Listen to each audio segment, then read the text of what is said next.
Regional competitions are what every first team itches for at the start of every season. Your team will spend the 6 weeks of build season working long and late hours in your shop, discussing and debating over your team's winning design, and perhaps slacking on a few of your other responsibilities. Once those 6 weeks are up, it's game time. Be prepared for the most fun you've ever had. Currently, there are over 40 regional competitions each season. Regionals occur all over the world in such places as Hawaii, Canada, and even Israel. At each of those regionals, there can be anywhere between 30 to 70 teams. FIRST has also been experimenting with a district model for its competitions, so if you live in Michigan, this part is for you. Winners of district competitions go on to a state championship, which is more like a regional to everybody else. The winners of the state championship are then eligible to go to a national championship. The main concept behind the idea of district, state, and national tiers is to make the FIRST program more cost-effective for the participating teams.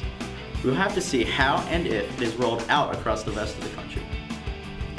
Teams have anywhere from 1 to 5 weeks to prepare for competition, depending on which regional they choose to compete at. During this time period, teams may need to prepare for presentations like chairman's, determine their pit layout and display, pack tool crates, train team members, develop a scouting system, and get their uniforms and giveaways in order. Upon reaching the competition, the robots are uncrated and inspected. The pits are set up with eye-catching displays ranging from posters to neon lights to video presentations. Remember that you have to ship these parts on your own or somehow bring them along with your team while traveling to the competition. When walking into the pit area, you will see many tables. This is where teams can acquire help, request parts, and find registration information. At the registration table, your robot will be inspected and hopefully pass all requirements. At the parts table, you can trade or exchange for parts. Can't find the part you need? Approach the administration table. Here you can make announcements for much needed help or special parts.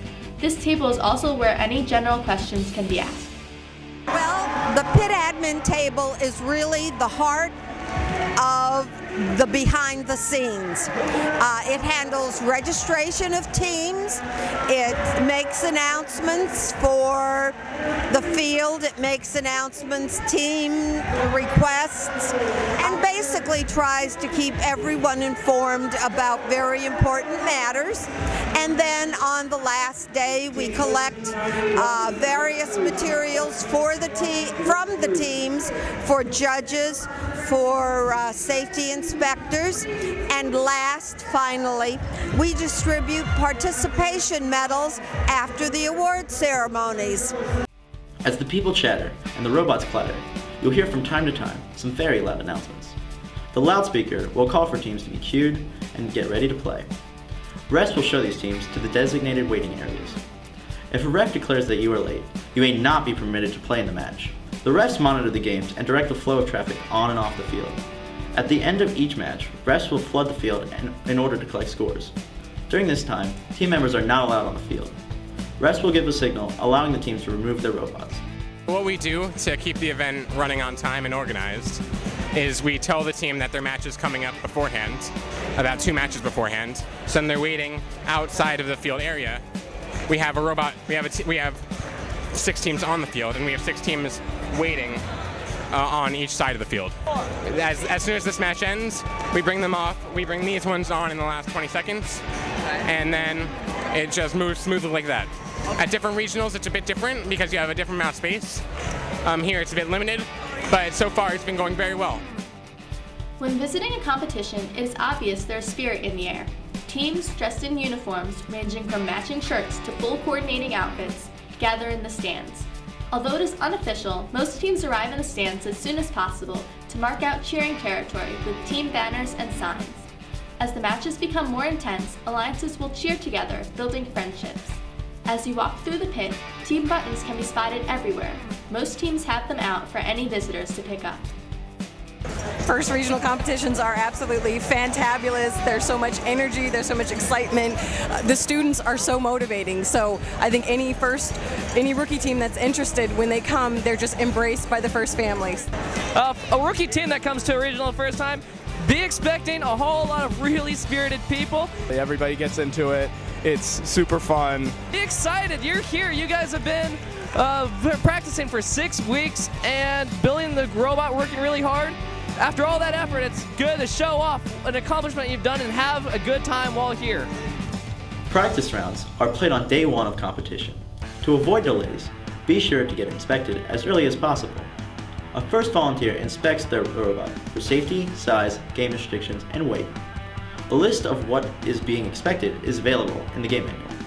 Practice rounds give you and your team a chance to work on game strategy to prepare for qualification rounds that start on day 2. Practice day also provides you with time to modify your machine and test any new changes. Be sure to use this time to tweak any programming as well. And don't forget, there are many other teams around that would be glad to help you.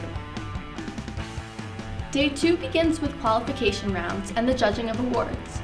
The size of a regional will determine how many qualification matches your team will compete in.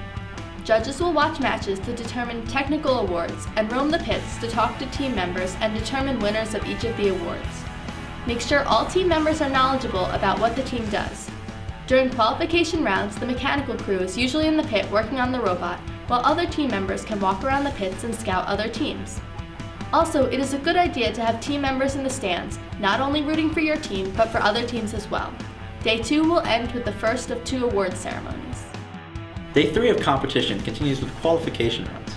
During these precious last few matches in the morning, your team should be working on its PR moves on some of the top seeded teams.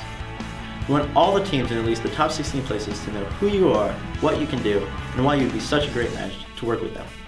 Elimination rounds start once alliances are picked around lunchtime. Alliances usually must win 2 out of 3 matches against an opposing alliance before advancing up the bracket. Team spirit continues to build as finals approach. Once all matches are done and a champion is crowned, the final award ceremony takes place. At this point, it is time to take a few team pictures and say goodbye until the next regional, and if you are lucky, the championship event.